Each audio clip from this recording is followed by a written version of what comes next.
गुफ्तगू की। उन्होंने कुछ अहम सवालात उठाए, उन सवालात क्या थे आपको सुनाते हैं।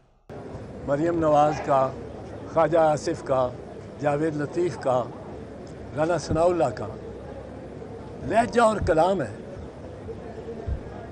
इसको हमें समझना चाहिए कि इनका कोई मकसद क्या है। इनका मकसद कोई चीफ जस्टिस को हटाना मकसद नहीं है। मकसद मैं बताऊं, इनको मकसद कोई चीफ जस्टिस, ये वही चीफ जस्टिस है जिन्होंने आधी रात को अदालत खोली और इनको फतह याब किया नो कॉन्फिडेंस मोशन जो इन्होंने आया हुआ था इमरान खान की हुकूमत के ख़िलाफ़, और उसकी वजह से खान की हुकूमत गई। अब ये वही चीज़ जैसे वहाँ कलाबे बांध दिए थे इन्होंने तारीफ़ों के, अब वही चीफ जस्टिस है। जलूस लिबर्टी से चले, पैदल की स्पीड पे जुलूस लिबर्टी से चले, 2.5 घंटे जुलूस लेता जाए, कोर कमांडर के घर पहुंच जाए। उस घर, उसके रास्ते में कोई रुकावट नहीं। किधर है आईजी पुलिस, किधर है डीआईजी पुलिस, किधर है एसएसपी पुलिस। पहले तो कटहरे में इनको खड़ा करना चाहिए कि आप इतनी ब्रूटल, इतनी वहशियाना लाठीचार्ज करते हैं, टीयर गैस फेंकते हैं, गोलियां भी चलाई हैं आपने रबड़ की। आपने ये जुलूस जाता नहीं रोकते थे। तो आपने सुना एतजाज हसन साहब ने जो सवालात उठाए और जो गुफ्तगू की एतजाज हसन साहब ने लाहौर हाईकोर्ट के बाद। यकीन तौर पे इसमें काफी सारे सवालात हैं और ये सवालात यहां पे खत्म नहीं होते। अब सवाल ये उठाया जा रहा है कि अब मुल्क जिस नहज पे आ चुका है, जहां पे सियासी इंतशार और तनाव इतनी शिद्दत पे बढ़ चुका है, इसका अगला लाए अमल क्या होगा, अब क्या होगा। क्योंकि प्रेशर आला अदलिया के ऊपर भी है, प्रेशर हुकूमत के ऊपर भी है और इतलात ये भी है कि एक आम मुलाकात इस वक्त भी जारी है जो कि हुकूमत और अस्करी जराए के दरमियान कुछ मामला होते हुए नजर आ रहे हैं। क्या होने जा रहा है और क्या नहीं, सवाल से गुफ्तगू करेंगे। लेकिन अपने पैनल को तारुफ कराना चाहूंगा। आज हमारे साथ प्रोग्राम में शामिल है ऑन कॉल जनाब रिजवान शाह साहब, सीनियर सहाफी हैं, और साथ में हमें ज्वाइन करेंगे शुएब राजा साहब और उनके हमरा हैं मोहम्मद अकरम साहब, दोनों ही सीनियर जर्नलिस्ट से तजियाकार हैं। इन दोनों को भी मैं आज वेलकम करूंगा अपने शो में। शाह जी, आपसे गुफ्तगू का आगाज करेंगे। आपकी एक प्रेडिक्शन जो आपने पिछले प्रोग्राम में दी थी वो आज दुरुस्त साबित हुई। आपने कहा था कि तहरीक इंसाफ के लोग अब किसी तौर पे अपनी पार्टी को छोड़ जाएंगे या छोड़ने पे मजबूर हो जाएंगे। आज महमूद मौलवी साहब की सूरत में हमें एक बड़ी डेवलपमेंट सामने आ चुकी है। जी देखिए मुनीर साहब, बात यह है कि सामने नजर आ रहा है कि जब आप एक ही पार्टी के लिए तमाम कानून और तमाम कवायद और तमाम सेक्शन 144 के नफाज जारी रखेंगे और बाकी पार्टीज को, जो सियासी पार्टीज है, उनको बिल्कुल फ्री एंड देंगे तो ये पैनिक होता है। और जिस हिसाब से आप देखेंगे तकरीबन 7,000 कारकुन पाकिस्तान तहरीके के इस वक्त हिरासत में है, मुख्तलिफ उसमें लातादाद और सैकड़ों FIR हो चुकी है। तो डेफिनेटली इस माहौल के अंदर आपको पता है कि सियासी लोग अपने दूसरी राह देखते हैं, तो ये तो होना था, ये नजर आ रहा था और यही एक हुकूमत का तरीका। शाह जी, ये जो हुआ महमूद मौलवी साहब का जो एक हमने इंसिडेंट देखा, आपको लगता है ये पहला बारिश का कतरा है या तहरीक इंसाफ की पहली विकेट उड़ गई, ये कहा जा सकता है? इसमें और भी इजाफा होगा आने वाले दिनों में? देखें मुनीर साहब, तो बारिश का खतरा तो मैं नहीं कहूंगा, ये बारिश तो एक चमक होती है और ये आसार भी सकते नहीं लग रहे। लेकिन ये आप समझ सकते हैं कि ये सियासी घुटन का मामला है और सियासी घुटन में जाहिर बात है जो ये प्रेशर बर्दाश्त नहीं कर सकेगा वो टूट जाएगा और जो प्रेशर बर्दाश्त करेगा वो होता रहेगा। ये बड़ा अहम आपने नुकता उठाया। शुएब साहब, ये जो आज एक डेवलपमेंट हुई है, मैं सबसे पहले आज ही की डेवलपमेंट से बात करूंगा। ये जो महमूद मौलवी साहब का जो इस्तीफा है, ये इस्तीफा आप भी हैं, अकरम साहब आप भी इसको कैसा देख रहे हैं कि ये इस्तीफा एक्सपेक्टेड था? तहरीक इंसाफ के उन नामों में से महमूद मौलवी का शुमार होता है जो सीनियर लीडरशिप या टियर 2 लीडरशिप में जिनका नाम आता है और खान साहब के बड़े करीबी रहे हैं और NA 245 पे भी अभी एक बड़ी मार्जिन से महमूद मौलवी साहब कामयाब हुए थे। आज एकदम उन्होंने इस्तीफा दे दिया और आज से 1-2 दिन पहले तक कुछ इस तरह की भी इतलात थी कि महमूद मौलवी साहब गिरफ्तार हुए हैं, लापता थे, कुछ मुतजाद इतलात भी थी जिसको अभी तक क्लियर नहीं किया जा सका। और आज महमूद मौलवी साहब अचानक से मंजर आम पे आए और उन्होंने कराची प्रेस क्लब में साथियों से गुफ्तगू करते हुए अपना पार्टी से दस्तबरदारी का ऐलान कर दिया।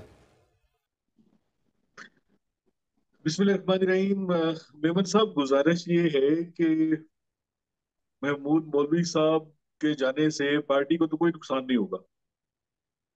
नुकसान जो है वो मौलवी साहब को होगा। मौलवी साहब अगली मरतबा शायद काउंसलर भी ना बन सके। ये रियलिटी है। अकरम साहब, देखिए आप क्या कहेंगे इस हवाले से? जी, इकरम साहब आप बोले।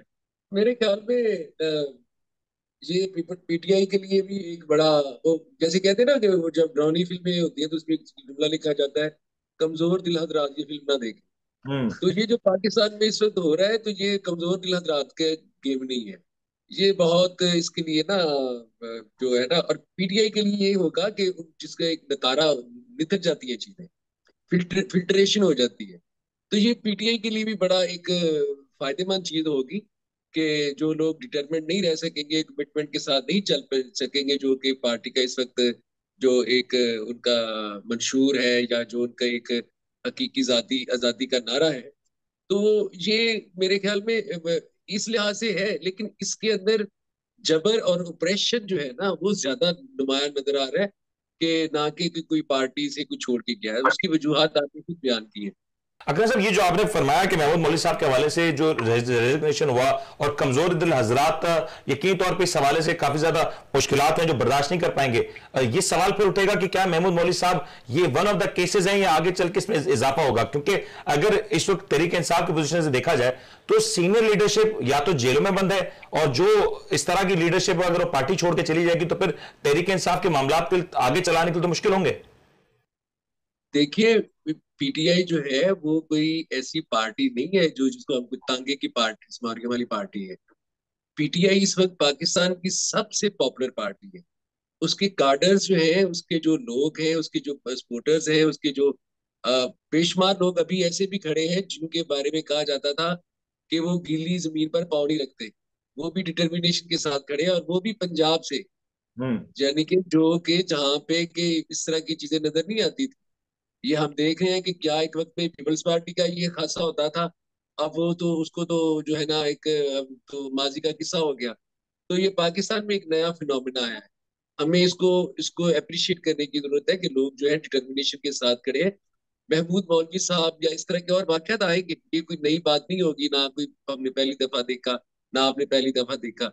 बहरहाल सियासत जो है ना पाकिस्तान में कमजोर दिल हजरात का काम नहीं है। ये आपने बिल्कुल सही सही पॉइंट आउट किया शोएब भाई। ये जो बिल्कुल सही कह रहे हैं कि कमजोर दिल हजरात का काम नहीं है। माजी में इस तरह की बहुत सी मिसालें मैं कहूं हो हैं। मुत्तहिदा कौम मूवमेंट की बात करें, नून लीग की बात करें, नून लीग में एक वक्त में बहुत से सीनियर रहनुमा छोड़ के चले गए थे। चौधरी निसार का नाम उसमें सर फहरिस्त नजर आता है। पाकिस्तान पीपल्स पार्टी खुद इस दौर से गुजरी है, लेकिन हमने देखा कि किसी के आने या जाने से पॉलिटिकल पार्टीज वक्ती तौर पे कमजोर हुई हो तो हुई हो, लेकिन सफा हस्ती से नहीं मिटी, और उसके बाद वो जो उरूज उनका था वो भी बहाल हुआ। तो अब आपको लगता है कि ये जो कुछ हो रहा है इस वक्त मुल्क में, इसके बाद तहरीक इंसाफ के लिए जो वक्ती परेशानी है उसमें जरूर इजाफा हो जाएगा, लेकिन आगे चल के शायद राह हमवार हो जाए? नहीं, बिल्कुल ऐसा ही है। देखिए मेमन साहब, बात बड़ी सीधी सी है। आपने बात की नून लीग की या दूसरी तीसरी, तो ये नून लीग और ये जो दूसरी तीसरी पार्टियां हैं, ये सारी इस्टेब्लिशमेंट के गमले में पैदा हुई हैं।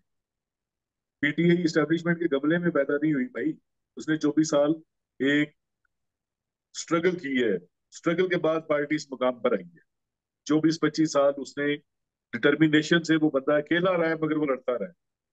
तो फर्क है दोनों में। दोनों में फर्क है। मतलब नून लीग की आप बात कर रहे हैं, तो अगर आपको याद हो तो जब गुलाम इसाक खान के दौर में जब उसने इसकी असम्बली तोड़ी थी, तो आधी नून लीग तो जो थी वो मंसूर भट्टू के साथ जो थी वो साइड पे हो गई थी। ये आपके सामने की बात है, मगर आपको नहीं पता तो मैं तो मतलब भाई बेटा नहीं नहीं, ये बिल्कुल आप ये पॉइंट, बिल्कुल मेरा भी यही पॉइंट है कि इस तरह के वाकया तो पॉलिटिकल पार्टीज में हुए हैं, और इस तरह के दौर से बहुत सी पॉलिटिकल पार्टीज गुजरी हैं। 97 में आज जो तहरीक इंसाफ के हवाले से जो मामला हैं कि पार्टी को कलदम करार देने की बात की जा रही है, 97 में जब सुप्रीम कोर्ट पे अटैक हुआ था तो उस वक्त नून लीग के हवाले से भी इस तरह की गुफ्तगू हुई थी। जब पाकिस्तान पीपल्स पार्टी, जब डॉन लीग का वाकया हुआ था तो पाकिस्तान पीपल्स पार्टी भी इस तरह के दौर से गुजरी थी, लेकिन उसके बाद भी पॉलिटिकल पार्टीज इस तरीके से तो खत्म नहीं हुई, और ना खत्म होनी चाहिए, क्योंकि एक जमहूरी प्रोसेस है और जमहूरी प्रोसेस को उस तरह से चलना चाहिए। लेकिन अब जो सूरत हाल नजर आ रही है कि एक मुश्किल वक्त है, और ये मुश्किल वक्त सिर्फ एक पार्टी के लिए या चंद लोगों के लिए नहीं है, ओवरऑल तो पूरी कौम बेयकीनी का शिकार है ना। देखिए बात बड़ी सीधी सी है। ये मैं यहाँ पे बड़ा खुलकर ये बात करूंगा कि एस्टेब्लिशमेंट बहुत बड़ी गलती करने जा रही है। उनको होश के नाखून लेने चाहिए, उसको समझना चाहिए। और गवर्नमेंट जो जो आपकी गवर्नमेंट जिस तरह से ये मतलब ये कि डरा धमका कर कभी भी स्टेबिलिटी नहीं आती। अगर डराने धमकाने से स्टेबिलिटी आती तो मतलब मेरे ख्याल में इंडियन एंड कश्मीर में बहुत ज्यादा स्टेबिलिटी होती है, कहीं और पे भी होती है, ठीक है ना। तो ये मतलब डराने धमकाने से अब ये काम नहीं चलेगा, और ये वैसे भी सोशल मीडिया का दौर है, इसमें तो हर बंदे के पास अवेयरनेस है, हर बंदे के हाथ में जो सेल फोन है वो उसको बहुत ज्यादा इन्फॉर्मेशन दे रहे हैं। इसलिए मेरे ख्याल में ये जो गलतियां कर रहे हैं ये इनको कतर से कुछ सीखना चाहिए। और अब तो खैर कतर है भी नहीं, अब तो 2023 चल रहा है। इनको मेरे ख्याल में अकल करनी चाहिए कि ये जो कुछ कर रहे हैं इसका अल्टीमेटली नुकसान होगा, फायदा नहीं। चलिए, ये आपका पॉइंट है। शाह जी, मुझे ये बताएं, आज एक और बड़ी डेवलपमेंट हुई है फवाद चौधरी साहब के हवाले से। फवाद चौधरी साहब को गिरफ्तार थे, उनको वो अदालत आए, उनको अदालत से रिलीफ मिला, अदालत कमरा अदालत के बाहर जाते ही उनको फिर गिरफ्तार किया गया। ये जो माजरा हुआ है, ये क्या हो रहा है इस्लामाबाद में, ये क्या मामला चल रहे हैं? देखिए, एक सीधी सी बात नजर आ रही है कि आप पैनिक फैलाना चाह रहे हैं एक पॉलिटिकल पार्टी को, उस पार्टी को जो पाकिस्तान की सबसे बड़ी सियासी पार्टी थी और सियासी पार्टी है, और जिसकी हुकूमत को अवाम की नजर में उसकी हुकूमत को बगैर किसी चार्जशीट के गिरा दिया गया। तो अपनी सोच को तो किल नहीं सकते, आप हरासमेंट कर सकते हैं। हुकूमत एक अजीबो गरीब काम कर रही है। पुलिस को जिस तरह का आप देखें फ्री हैंड दिया गया है, किस तरह खवातीन पे, बच्चों पे जिस तरह यहाँ पे तशद्दुद किया गया है पिछले प्रोटेस्ट के अंदर। अगर कोई खवातीन और बच्चे खाली हाथ में प्ले कार्ड लेकर खड़े थे, वो कोई तोड़ फोड़ नहीं कर रहे थे, उनके ऊपर किस तरह के मुजालिम किए गए हैं, उनके ऊपर किस तरह का तशद्दुद किया गया है। फिर आप देख लें कि हमारे कॉपी को साहब के साथ क्या किया गया। तो मतलब ये चीजें खाली सियासी लीडरों की हद तक ही, ये आवाम की हद तक इस हुकूमत का जो सिलसिला है डराने का और धमकाने का, वो पहुंच चुका है। देखिए मुनीर साहब, आप और अभी शहर साहब, हकम साहब बात कर रहे थे। देखिए, मैं आपको बताता हूँ कि एमएनए जो होता है ना, एमएनए उसके पीछे लाखों लोगों के वोट होते हैं। एमएनए एक अकेला नुमाइंदा होता है, लेकिन उसके पीछे लाखों लोगों के वोट होते हैं। तो समझने की बात यह है कि आप यहाँ पर एमएनए या एमपीए के आगे पीछे होने की पार्टी छोड़ने को आप कुछ भी ना समझें। आप देखें कि सबसे बड़ी जो ताकत का चश्मा है वो आवाम है। अगर आप आवाम की राय को नहीं मानेंगे, आप एक इज्तिमाई सोच को एक इंफरादी सोच के ऊपर मुसल्लत करने से रोकेंगे, आप एक इज्तिमाई आवाम के फैसले को, एक बड़ी तादाद जो आवाम की चाहती है, जब आप उसको मानने से इनकार करेंगे तो ये हालात और घुटन का शिकार होंगे। सर, ये जो घुटन है, ये पार्टी के जब तक मौजूद नहीं है ना, फैसला हमेशा अक्सरियत ही का। सर, अक्सरियत का अंदाजा तो तब हो सकता है ना जब इलेक्शंस हो रहे हो। इस वक्त मुल्क में इलेक्शंस हो नहीं रहे। 14 मई को इलेक्शंस होने थे। अगर अक्सरियत इस निजाम के खिलाफ, इस हुकूमत के खिलाफ, ठीक है ना। देखिए कितनी अजब बात है कि महंगाई मार्च करके ये लोग इक़्तिदार में आए हैं, ठीक है, और आज महंगाई का क्या आलम है, सब चुप। करप्शन का क्या आलम है, सब चुप। इदारे किस तरह लोगों के ऊपर हमलावर हुए हैं, सब चुप। तो ये सब चीजें जब आप नजर आ रही हैं तो सर ये चीजें आप देखें, जो कौमी लेवल की सोच है ना, उसको आप खत्म नहीं कर सकते।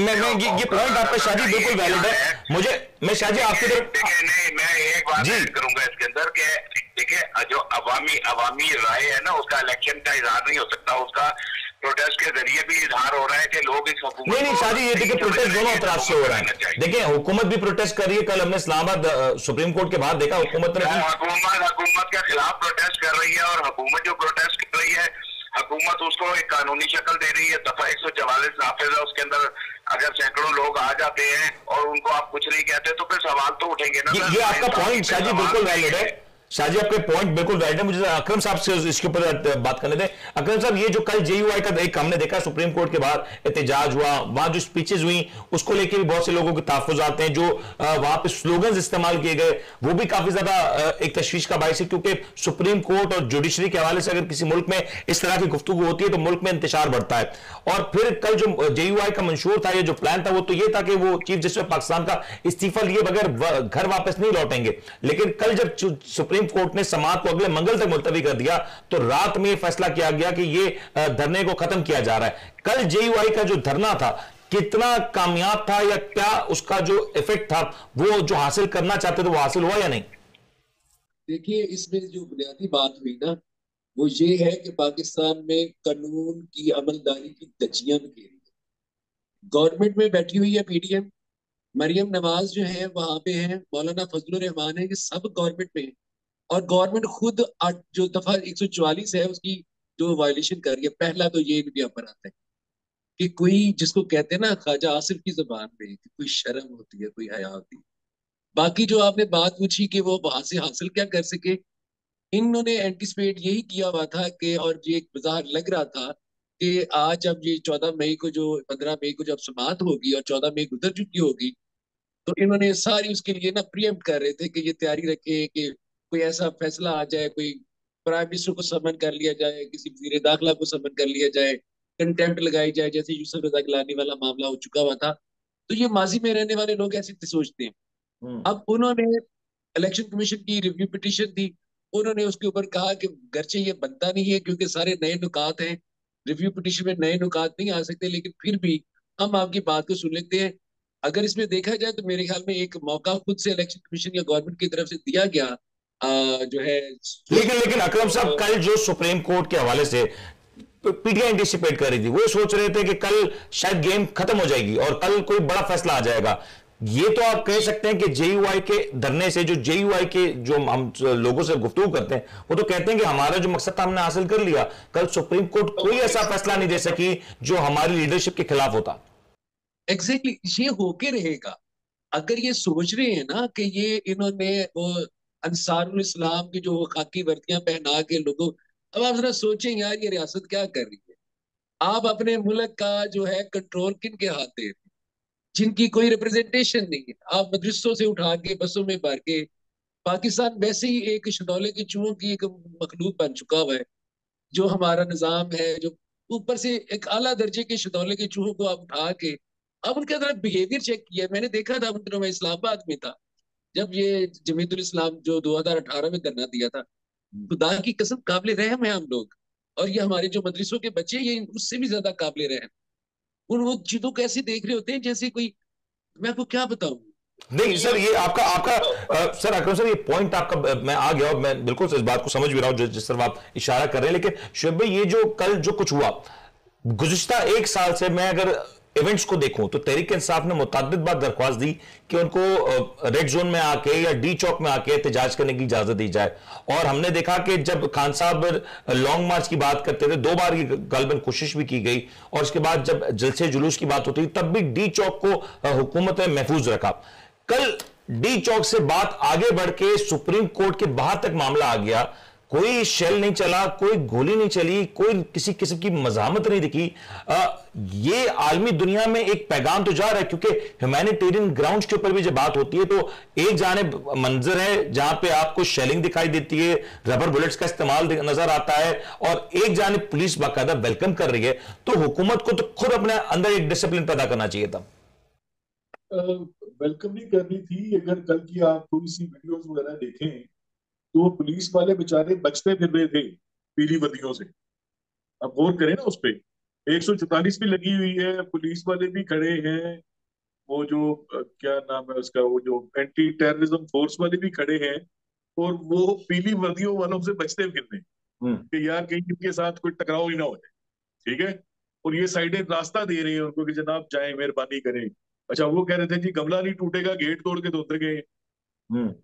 ठीक है, बेशर्मी की इंतहा है भाई इसमें। मतलब इसमें कोई मतलब, जो अकरम साहब जो बात कह रहे थे बिल्कुल ठीक कह रहे थे। ये आप दुनिया को क्या मैसेज दे रहे हैं? दुनिया इसके बाद अगर कोई वीडियो पॉलिसी अगर समझता है कि वो बाहर से इन्वेस्टमेंट ले आएगा तो वो एमओ की जन्नत में रहता है।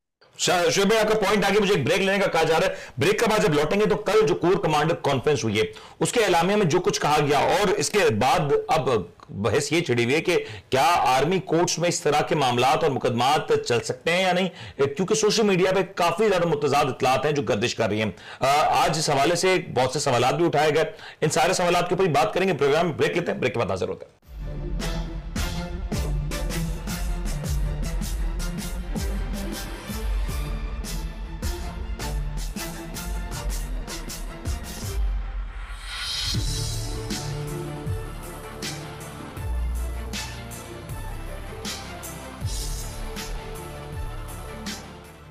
देख रहे हैं the daily show with Munir Memon.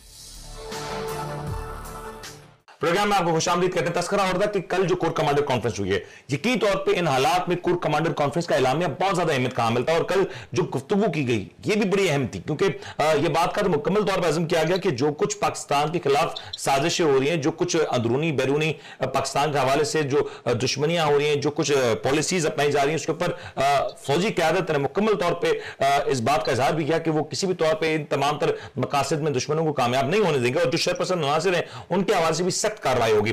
लेकिन कल जो गुफ्तगू की गई बहुत सारी जगहों पर उसको सियाको सवाक से हटा के भी पेश किया गया और इस हवाले से पाकिस्तान तहरीक इंसाफ ने भी एक एलामिया जारी किया जिसमें तहरीक इंसाफ ने भी ये बात रखी कि कोशिश की जा रही है कि किसी तरीके से पाकिस्तान तहरीक इंसाफ और अफवाज पाकिस्तान को आमने सामने खड़ा किया जाए। यह बात भी दोहराई गई कि जो कुछ इंतशार फैलाने वाले जो अनासर थे उनकी भी एक मुकम्मल तौर पर इंक्वायरी होनी चाहिए और सवाल से यह भी देखना चाहिए कि क्या कुछ हुआ। एतजाज हसन साहब ने भी आज जो गुफ्तगू की उसमें जो सवाल उठाए ये तमाम तर सवाल अपनी जगह पे, लेकिन अब क्या होने जा रहा है? क्या दूरियां इतनी बढ़ गई हैं कि पॉइंट ऑफ नो रिटर्न से मामला आगे बढ़ चुके हैं या इसमें अब भी कोई गुंजाइश पाई जाती है? शाह जी ये जरा समझाएं कि जो कल कुछ हुआ और अब जो डेवलपमेंट हम देख रहे हैं कि एक जानिब तहरीक इंसाफ की अपनी क़यादत के लोग, अपनी पार्टी के लोग पार्टी छोड़ हैं, एक जानिब केसेस हैं आज जो कि ये भी कहा सकता है कि खान साहब की जो जमानत है उसको वो मंजूर हो गई है और आहिस्ता आहिस्ता तहरीक इंसाफ की लीडरशिप को जो अदालतों के जो मामला तो उनको भी रिलैक्सेशन मिल रही है, लेकिन उमूमी तौर पे इस वक्त तहरीक इंसाफ टोटली मुश्किल हालात में नजर आती है। अब क्या होने जा रहा है, जरा इसके हवाले से रोशनी डाल दें।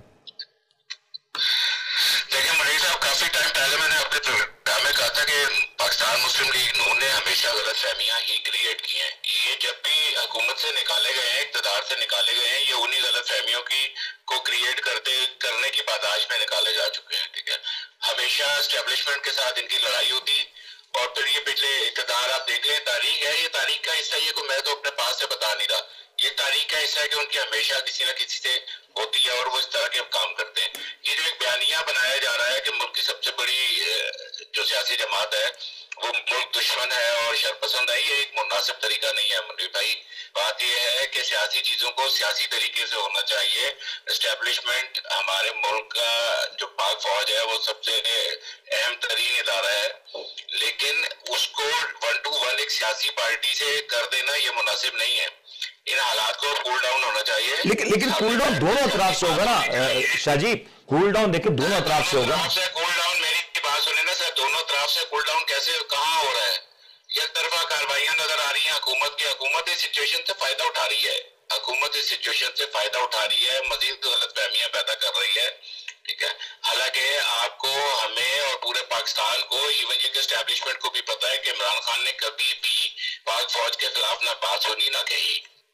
अगर वो चाहता तो जब वो इस्लामाबाद अपना लॉन्ग मार्च उसने मुलतवी किया था तो वो किस वजह से किया था कि आपस में 1 to 1 ना हो जाए। उसका इजहार भी किया गया था, उसके बारे में बयान भी दिया गया था कि मैं किस वजह से वो उस वक्त अपना मार्च मुलतवी करके आ गया था।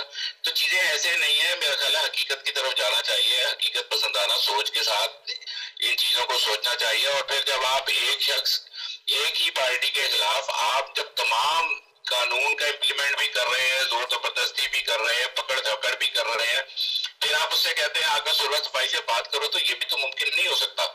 जब आप नाइंसाफी इतनी कर रही होगी हुकूमत के, मतलब आप तो ऐसा हो गया कि गुड कॉप बैड कॉप वाली बात हो गई है कि अगर एक चीख फजलुर रहमान चीखे तो लोग कहे जी माहौल खुशगवार कर दिया, और वही चीख अगर जो है पीटीआई का कोई लीडर चीखे तो उसके खिलाफ पर्चा करा दो, इसलिए माहौल को आलूदा कर दिया। यार जब इस तरह का माहौल रखेंगे तो आप किस तरह आगे लेकर चलेंगे मुल्क को? मुल्क के हालात को देखें आप, माशी मामलात को देखें आप, मुल्क किस तरफ जा रहा है, महंगाई को देखें आप, आवाम का जीना दोबार हुआ हुआ है, आवाम महीने का पूरा राशन नहीं कर पा रही है, महंगाई का क्या आलम है, लेकिन उन चीजों को देखने को ताल्लुक नहीं। ये पॉइंट हालात इस तरह के शाहजी आपका देखें, शाहजी आपका पॉइंट आ गया। मुझे ये यकीनी तौर पे आप जो गुफ्तगू कर रहे हैं बिल्कुल जरूरी है, लेकिन इससे कनेक्टेड एक बात है जो मैं करना चाह रहा हूं कि अकरम साहब जरा इस सवाल से बताएं कल मेरे ख्याल से चीफ जस्टिस ने एक बड़ा बयान दिया आज, बल्कि ये भी बता दें कि चीफ जस्टिस साहब ने इस बात की भी क्लैरिफिकेशन कर दी, जो कि शायद वो ना भी करते तो जरूरत नहीं थी, कि जो उनके हवाले से जो बयान मंसूब किया जा रहा है, जो उन्होंने खान साहब को वेलकम किया जिस अंदाज से, उन्होंने आज इस बात को क्लियर कर दिया कि वो आमतौर पर इन रूटीन ये जुमला कहते हैं और ये पूछते हैं हाउ डू यू डू या वेलकम टू द कोर्ट, इस तरह के मुकालमात अक्सर जजेस किया करते हैं। तो उस दिन भी जो कुछ कहा गया वो सियाको सबाक से हटके था। लेकिन अकरम साहब, आज ये जो सूरत हाल नजर आई कि कल सुप्रीम कोर्ट ने ये बात कह दी और बहुत बड़ी बात थी कि who will implement the decisions of the supreme court, ये चीफ जस्टिस की तरफ से आना यकीन तौर पे बहुत बड़ी बात है। और साथ में ये भी चीज ऐड कर लें कि जब इस तरह के मामला होते हैं और अब जो मामला जा रहा है फौजी अदालतों की तरफ, सर यहां किस तरफ बढ़ते हुए नजर आ रहे हैं?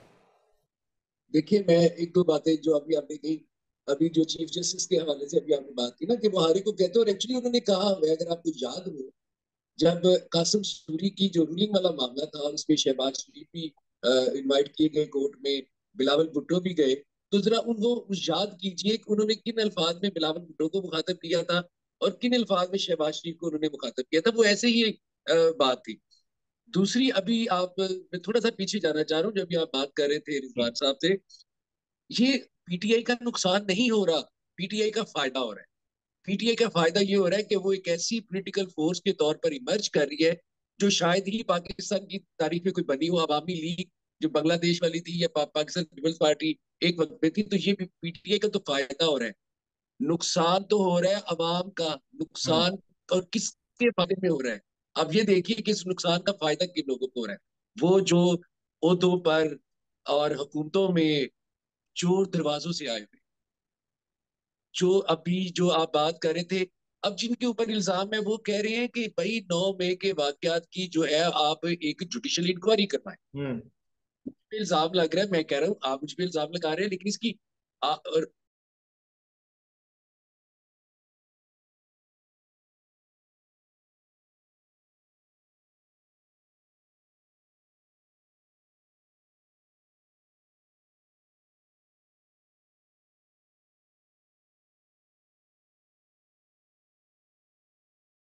और ये इसकी इंडिपेंडेंट वेरिफिकेशन जरूरी है।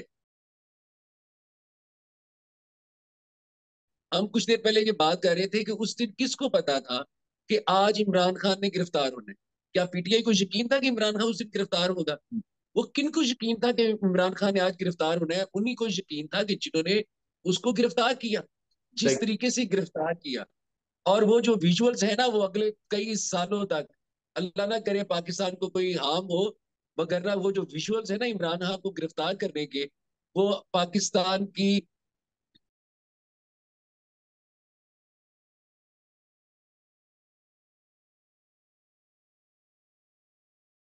अल्लाह ना करे इस तरह की हो, लेकिन यकीनी तौर पे ये विजुअल्स हैं और आज के दौर में इसकी एक सिंबॉलिक। जी जी अकरम साहब। और सेकेंडली अभी आपने वो बात की कि मिलिट्री कोर्ट्स, देखिए पाकिस्तान में ये नहीं धंधा चल सकता। अभी आपकी जुडिशरी में इतना दमखम है, वो उड़ा के बाहर फेंक देंगे ऐसी सारी चीजें। क्या करेंगे? इमरजेंसी लगाएंगे ना। इमरजेंसी किस लिए लगाना चाहेंगे? ताकि अपनी मर्जी की जुडिशरी ले। लेकिन अकरम साहब मैं कथा कलामी करूंगा।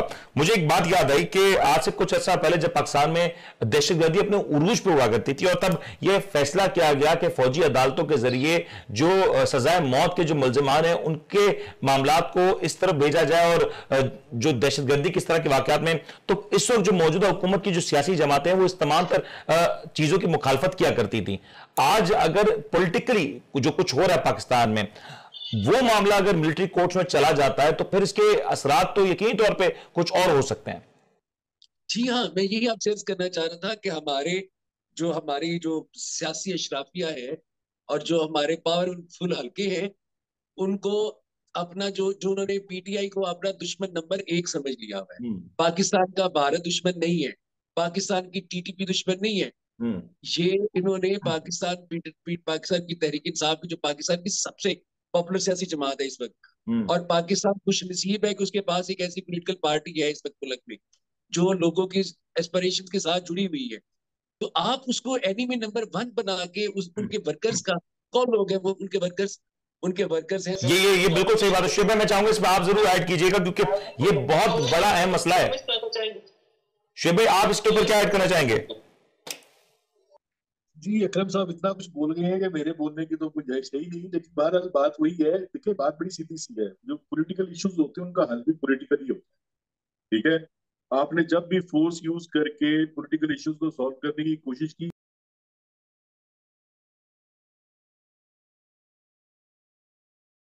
और शुभे एक चीज और ऐड कीजिएगा, जो सुप्रीम कोर्ट में कल समाप्त हुई उसमें यह देखा गया कि सुप्रीम कोर्ट ने एक बार फिर से मौका दिया है और सुप्रीम कोर्ट ने अभी भी कहा है हुकूमत से कि डायलॉग किया जाए। और मैं तहरीक इंसाफ की जो वकला टीम थी उनकी जानिब से ये भी गिला सुन रहा था कि उनकी चूंकि सीनियर लीडरशिप फवाद चौधरी साहब, शाह महमूद कुरैशी साहब इस वक्त जेलों में बंद है तो डायलॉग होना बड़ा मुश्किल है। उसको भी कहा गया कि अटॉर्नी जनरल इस मामले को देखें।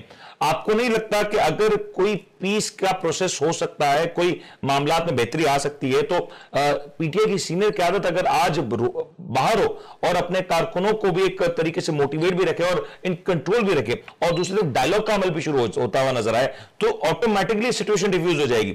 लेकिन कोई ना कोई ऐसी कुव्वतें हैं, जो एलिमेंट्स हैं, जो इस तमाम तर चीज को चाहते हैं कि मामला इंतशार की तरफ बढ़े और पाकिस्तान गैर मुस्तहकम हो जाए।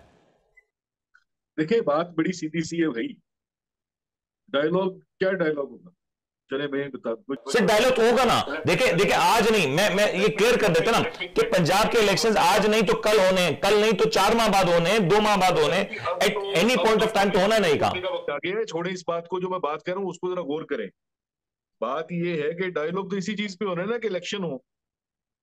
इलेक्शन ये करवाना नहीं चाहते सर। कब तक शिव साहब, कब तक ये सवाल है, कब तक? जब तक इमरान खान मौजूद है ये इलेक्शन नहीं करवाएंगे सर।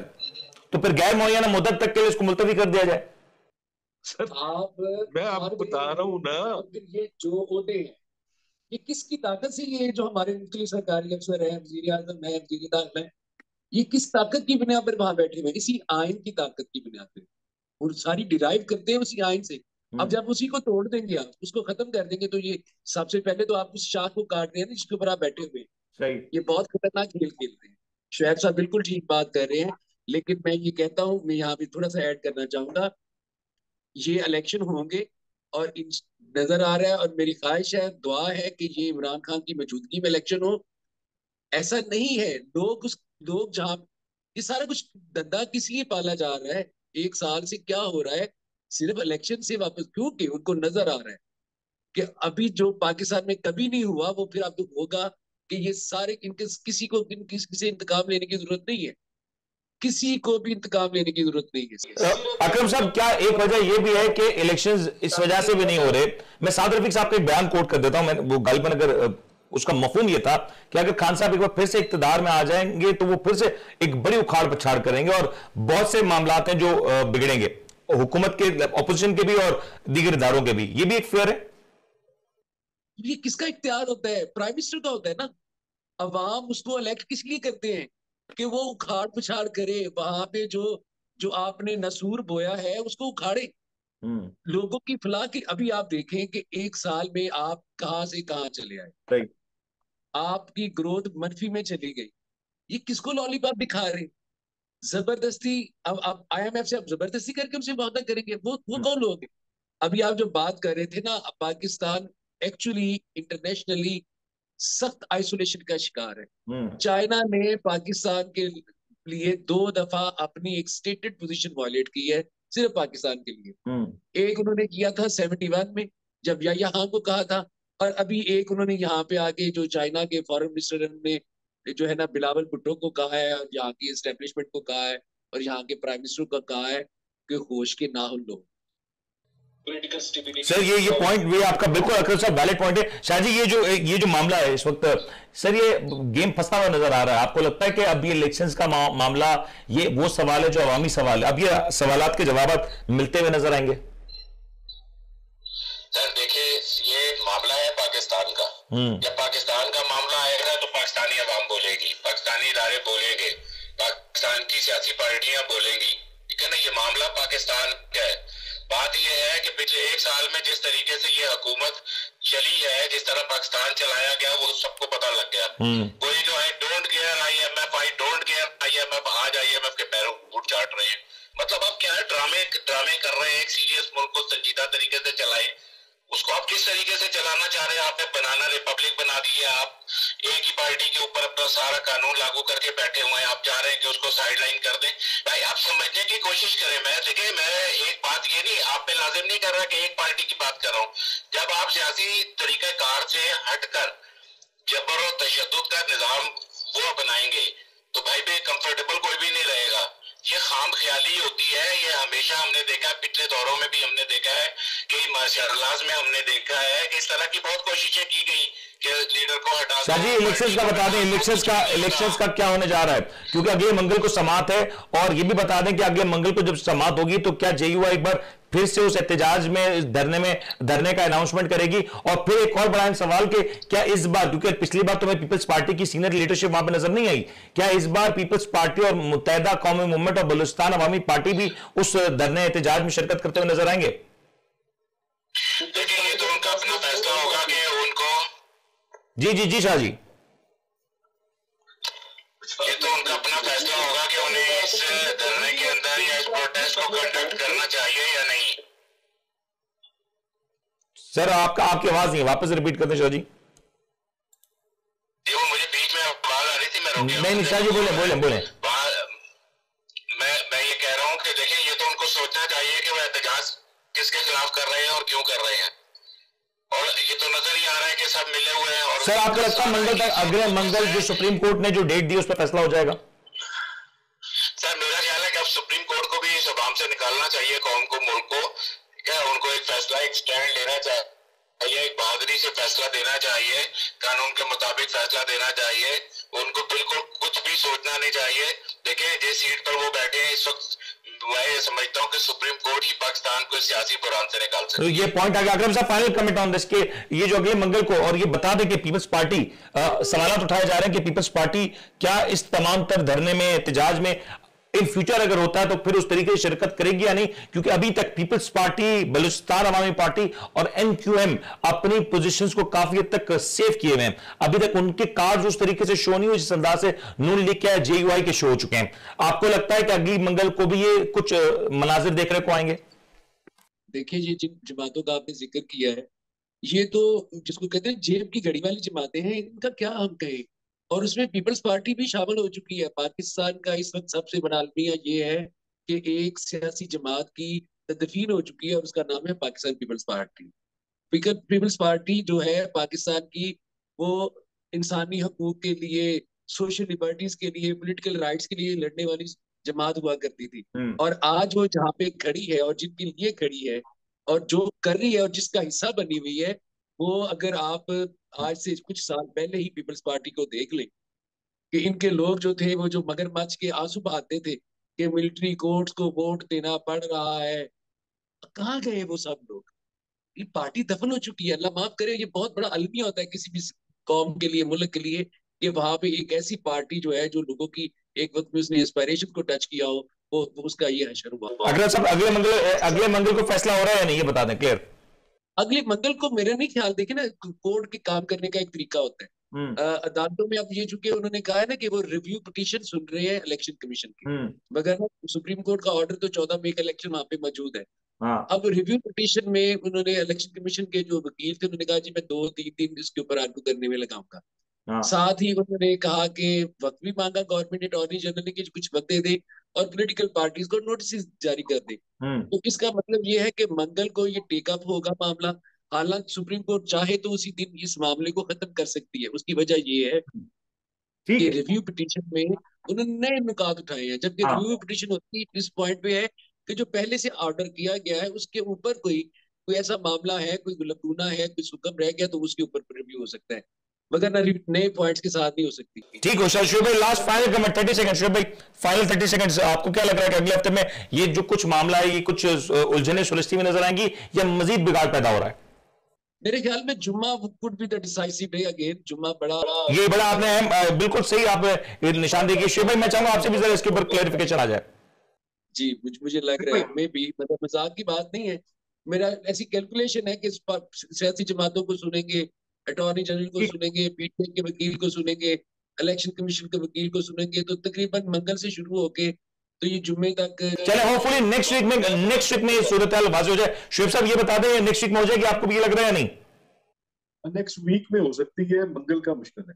बहुत बहुत शुक्रिया आप लोग का, और यकीन तौर पे इस हवाले से आपको भी वक्तन फवक्तन अपडेट रखेंगे। लेकिन एक बात at the end of the programme ये जरूर कहना चाहेंगे कि इस वक्त जो कुछ मुल्क में हो रहा है ये किसी भी तौर पे पॉजिटिव नहीं, पाकिस्तान का जो इमेज है वो किसी भी तौर पे मुस्बत नहीं जा रहा। और यहाँ पे सवाल जरूर है कि पंजाब के इलेक्शन हो या वफाक के इलेक्शन हो, ये election at some point of time होने हैं। यहाँ पे लेवल प्लेइंग फील्ड की जब बात की जाती है तो लेवल प्लेइंग फील्ड क्या है कि आवाम अपने घरों से निकले, वोट डालने बड़ी तादाद में, और आवाम के वोट को सही तौर पर इंदराज किया जाए, उसकी गिनती की जाए और अवाम को सही तौर पे, अवाम को ताकत दी जाए, बाइख्तियार बनाया जाए। क्योंकि अगर आज इस प्रोसेस से अवाम का एतमाद उड़ गया, मैं किसी पॉलिटिकल जमात की बात नहीं करता, मैं इस प्रोसेस की बात करता हूं जो है, जैसा ये हमारे मुल्क का प्रोसेस है, और वक्त के साथ ये प्रोसेस बेहतर हो जाएगा। लेकिन अगर आज अवाम को इसका मौका ना मिला तो फिर यकीन तौर पे एक ऐसी तरफ हम बढ़ जाएंगे जिसके हवाले से कोई भी अच्छे तासुरात नहीं रखता। उम्मीद करता हूं आपको आज का प्रोग्राम पसंद होगा। अपने मेजबान मुनीर मेमन को इजाजत दें, अपना ख्याल रखिएगा। अल्लाह हाफिज।